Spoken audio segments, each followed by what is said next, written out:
I'm pretty sure you cannot notice the difference, but the current lens I'm using is Rfs10-18. Before this lens, I was using Canon's Efs10-18.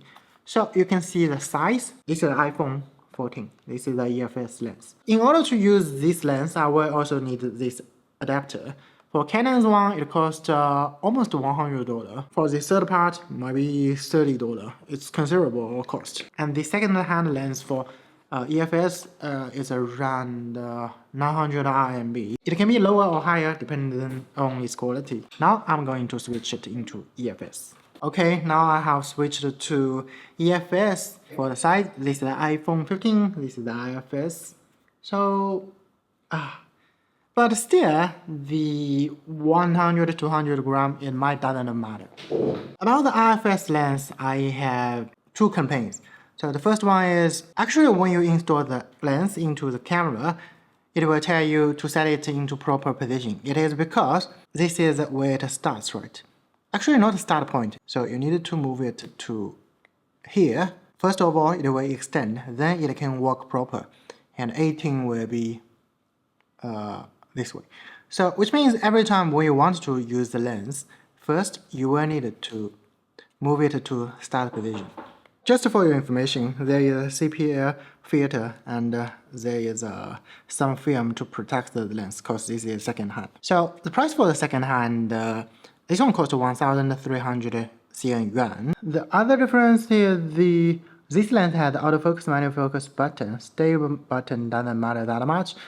This is important because although for R7 it has a manual focus, autofocus button here, but for some reason, I don't know, it just doesn't work. And if I set this control ring into focus ring, it also doesn't work in camera mode. It does work in photo mode, I don't know why.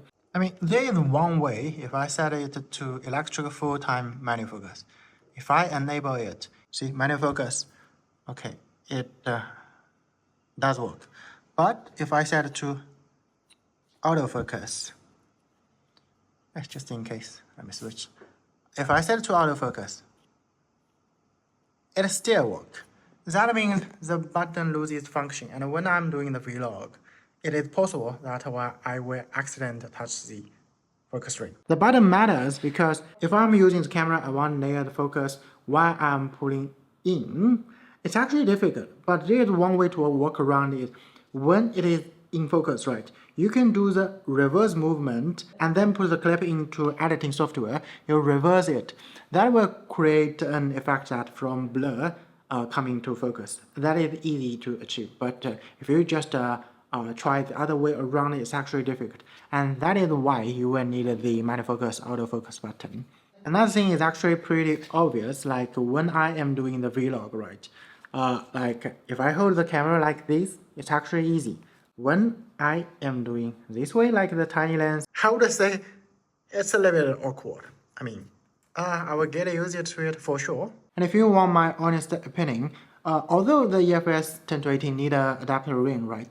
But there are also a lot of other lenses will require the adapter ring. So if your purpose is just shooting studio, you don't always bring it out, I would say the adapter plus the Efs10-18 is much better than the RFS because of the actual step. And also the aperture goes from 4.5 to what?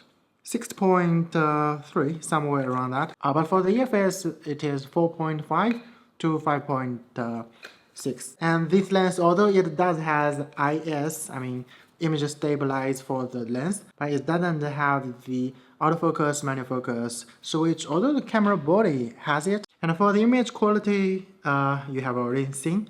And as you can, I'm not sure if you can see, but the lens, it has been used for a lot of times, and there are a lot, I don't know how to say that, like dirt, the film is appeared. It does appear in some of the image, but for image like this, it totally works. And this is my poor review for the Efs10-18 and the Rfs10-18. So that is for me today. See you guys tomorrow, as always. I need to buy new filter too. And just for the record, the reason I'm buying the Rfs10-18 is because I also want to buy the Sigma 18 to 15, so I can get rid of the EFS 17 to 55. It is a great lens, but the weight is almost 1 kg. I can cut it down dramatically. Okay, this time for real. See you guys in the next one.